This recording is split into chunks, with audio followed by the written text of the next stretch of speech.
All right. First off, I know I'm late. I'm well aware I'm late. So let me describe why I'm late before I get into this. Yes, Shadow, run across the screen. By all means, Shadow, you do that. I can't get centered properly. Um, so today, uh, the lower mainland, Fraser Valley area, was affected by a huge power outage. Gigantic. It happened as I came home from work. I got free burgers from Burger King because they were going to have to throw them out. But it left me unable to record. And by the time I was in a position to make a video, I had my girlfriend and her 3-year-old here, and there just wasn't a point where I could do it. And, so I was going to do videos when I came home. I was going to be good. I was going to do all that. And then the power outage kind of fudged that. So the power outage lasted about an hour and a half, I think. But it was rough. So we went up to Bridal Falls. Anybody who follows me on Instagram would see a picture I posted from Bridal Falls. So, and then I now have this. So for the next few days, you're going to see me drinking Wild Cherry Pepsi. She went to the States and got me Cherry Pepsi. That's marrying material, boys and girls. I have a vast knowledge of Cherry Pepsi, and my addiction to Wild Cherry Pepsi is well documented. They did one run of this in Canada. I haven't had this in about a year. They did one run of this in Canada. Oh, even the smell. And then they stopped. And I actually wrote Pepsi, and I was like, "Hey, can you guys help me?" Nothing. I had nothing back.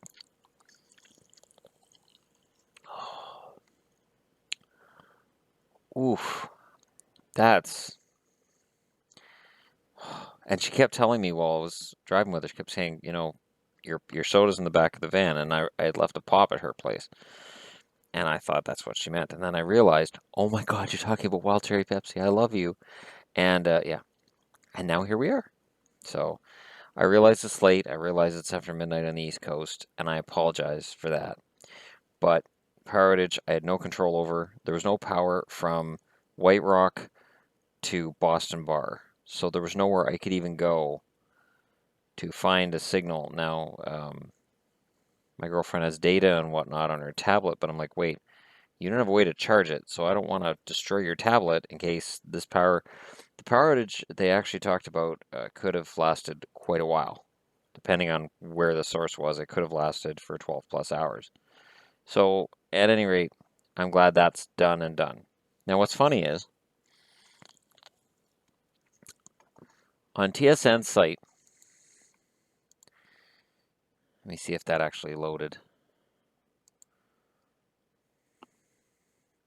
Oh, it's radio. Well, I don't really want to listen to radio. Stop it. Stop it. Stop it. Oh, I didn't know it was radio. I am so sorry. I am so. It was just. It was just the title is Bob McKenzie says that the excitement for the World Cup has dissipated. No kidding. Team Europe's saying all the right things right now, but let's be honest. Canada didn't even play a good game last night, and they won. And that was without playing 3 full periods. They won. So Team Europe, I admire their moxie, but let's be honest here. They're they're not really gonna contend with Canada tomorrow night. I'm not anticipating that. But it's funny because, Gary Bettman's saying World Cup's here to stay.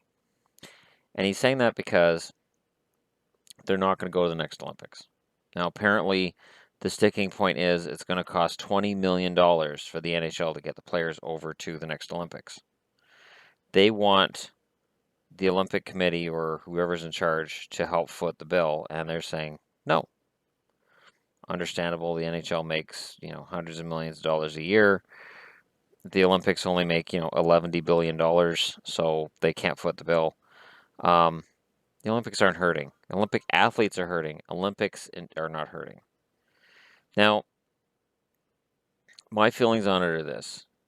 when the NHL initially went to the Olympics and the U.S. winning gold or Canada winning gold was fantastic, and it felt great to see Joe Sakic and all these guys winning. Um, for me, the luster that's kind of gone.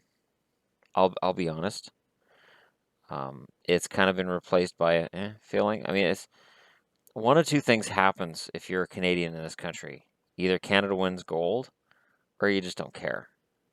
And it's how we view it. So when Canada limped through an Olympics and didn't make even the medal round, by the time the gold medal game came, Canada really didn't care. I mean, a lot of people watched it, but if Canada's not in it, and that's just how we are.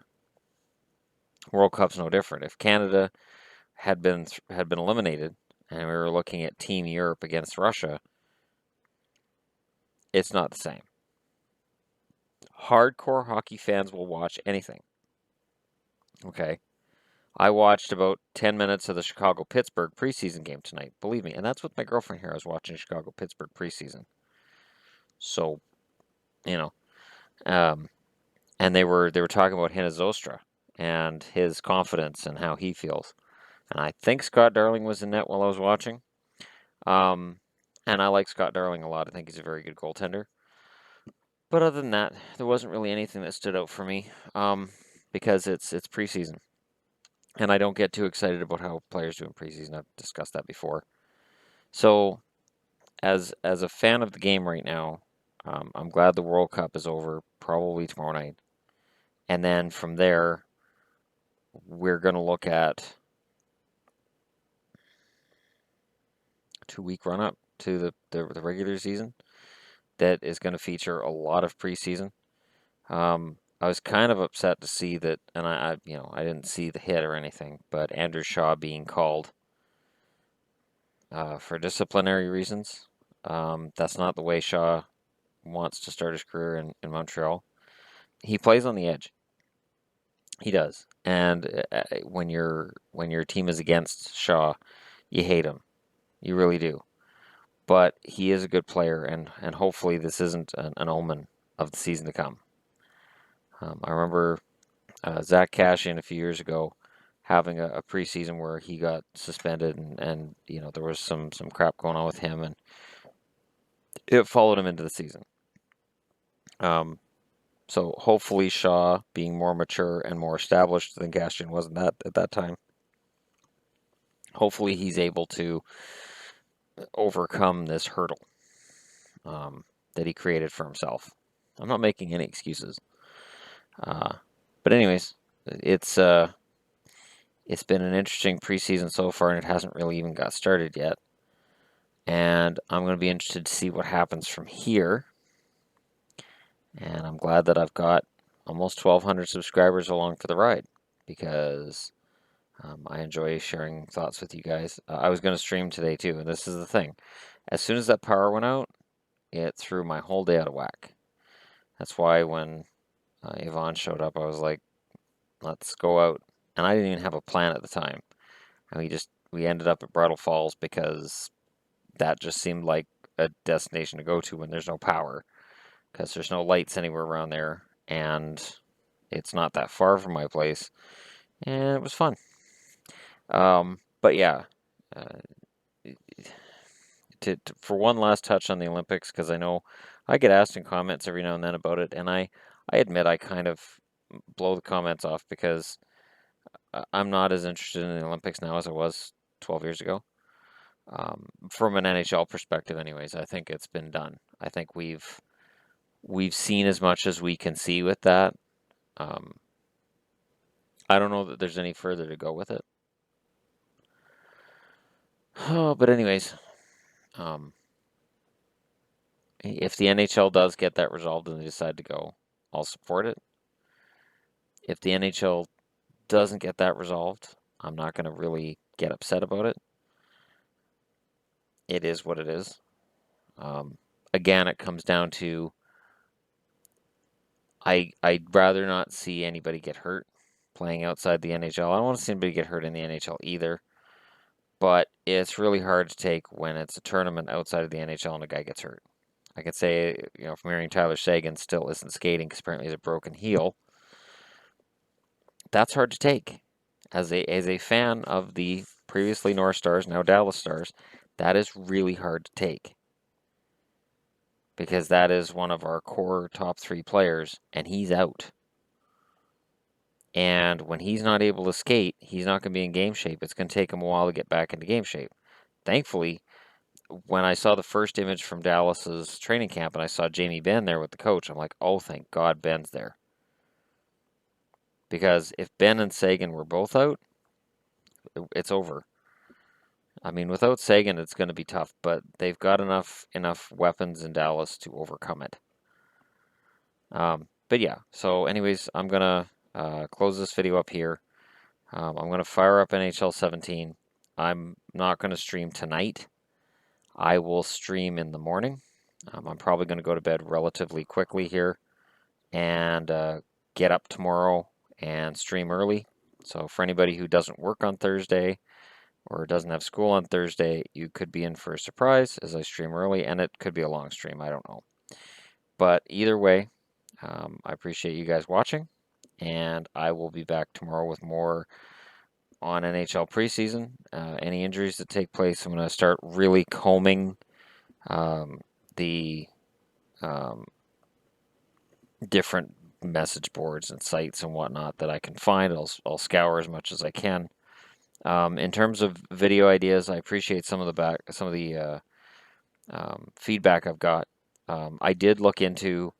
I even typed in like Americans win Stanley Cup. Nothing. I was like, how many American players have won the Stanley Cup? Nothing.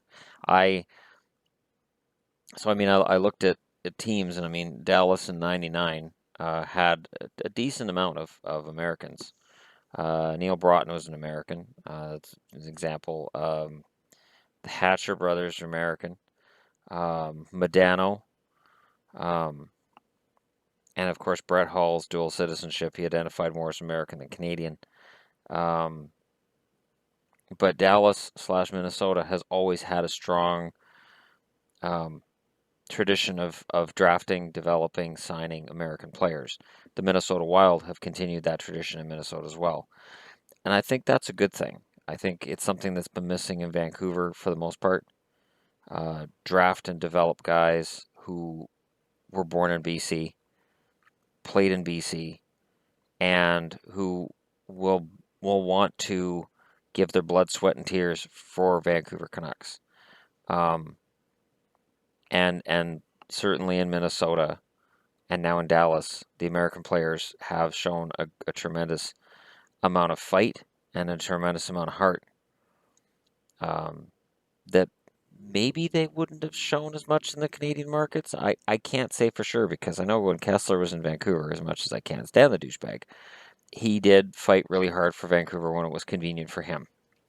So I can't pay him a compliment. I just can't. I just can't. I try, and then stuff comes out. It's just not a compliment. But anyways, yeah. That's it from me for tonight. I would love to make more videos. I could see myself, if I can't sleep tonight, I'll probably make a video in the middle of the night. Maybe you'll be hopped up on Diet Cherry Pepsi. I don't know. But yeah, this is a fun time. It's a fun time for me personally, and I'm very excited about things going on with this channel and where this channel is headed. So thank you very much for your support.